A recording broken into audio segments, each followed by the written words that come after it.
a consistent process equals consistent results. What happens when you have an inconsistent process? Inconsistent results. We have a very specific, consistent process that yields very consistent results. I know when I spend an X amount of dollars that I'm going to get just about X amount of dollars back. That's how consistent our process is. And that's how consistent yours can be.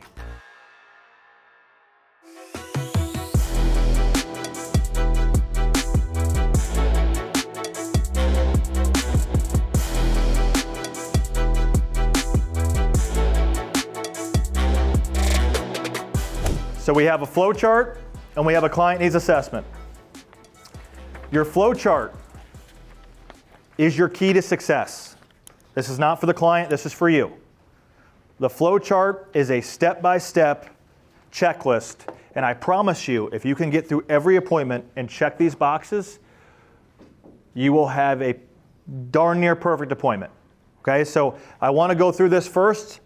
This is the exact flow that every single appointment should go through, okay? First one on the checklist is build rapport, and I have a very specific philosophy on building rapport. We don't need to spend all day talking about the weather, okay? We don't need to spend a million hours building rapport. I promise you, we have to put ourselves in the shoes of a doctor. You are a doctor. You are a professional, okay?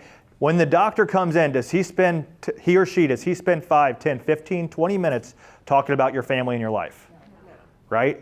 They're in there, they're catching up for maybe a couple minutes, maybe 2 minutes tops, and they're getting right into it.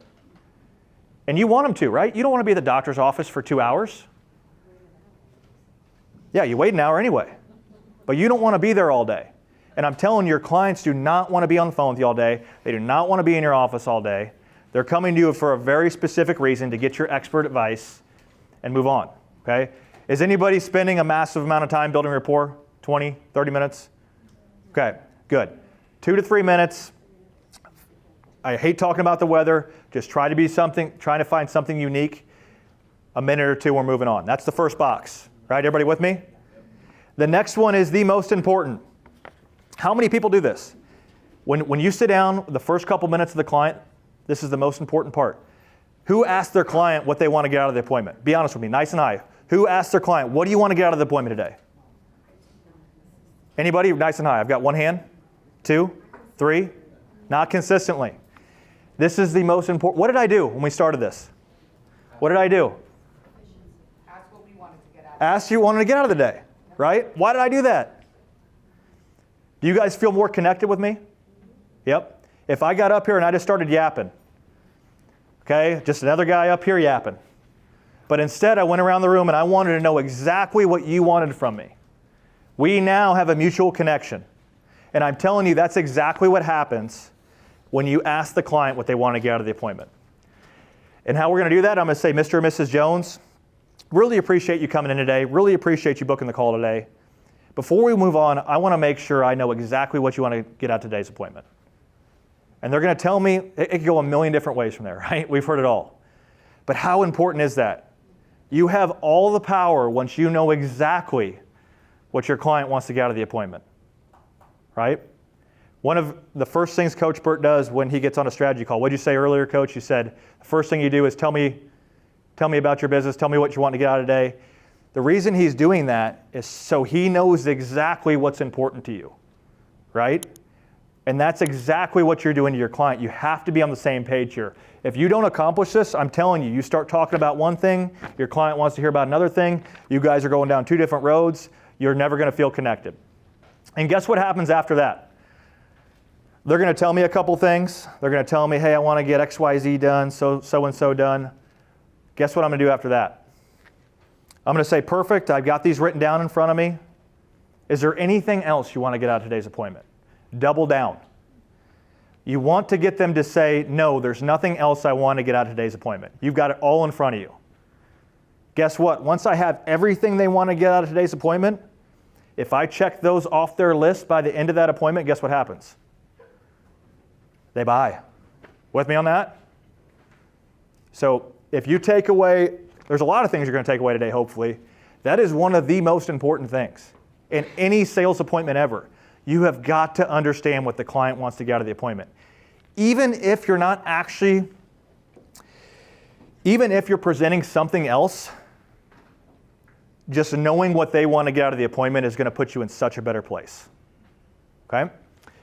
Client needs assessment. That's when our client needs assessment comes in next. So here's our other form right here. I'll come back to that. Okay, client needs assessment. This client needs assessment should take you about 15 minutes minimum if you're doing it properly. Excuse me. Somebody asked about this earlier. Who was talking about getting off track? Yeah, this table here. So this is really important here. Answer the client's questions. Don't overcomplicate it. There's so many times when I see somebody trying to sell a cancer policy or some type of policy, and for example, I'll say I recommend the Umbrella 3, and that includes the cancer, heart attack, stroke, the hospital coverage, and the nursing home coverage. And the client will say, well, why do I need a cancer coverage? Guess what I say? It covers the non-Medicare approved expenses. Guess what an inexperienced agent will say?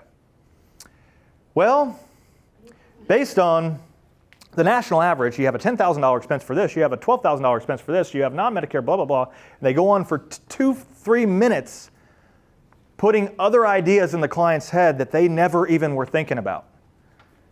If you just answer the question with simplicity, that's what the client wants. Do not create a new narrative in their head they were never thinking about. Because when you don't answer their question, when you answer their question with something that is not relevant to the initial question, it brings about a lot of confusion. It brings along a whole nother thought process. It brings along new objections. And what happens when a buyer is confused? They don't buy, okay? So that's one of the more important parts here is we have to answer the client's questions. We only answer the questions they ask. We don't overcomplicate it. Because a lot of people, again, when you start pushing your narrative or what you think is important, they may not give two craps about what you think is important. And that's where we start having friction. That's where people don't buy, okay? Is because you start talking about what's important to you or try to make yourself sound so smart, the client does not care, okay? I promise you that. I promise you that. It makes me laugh too when I hear it on the call recordings.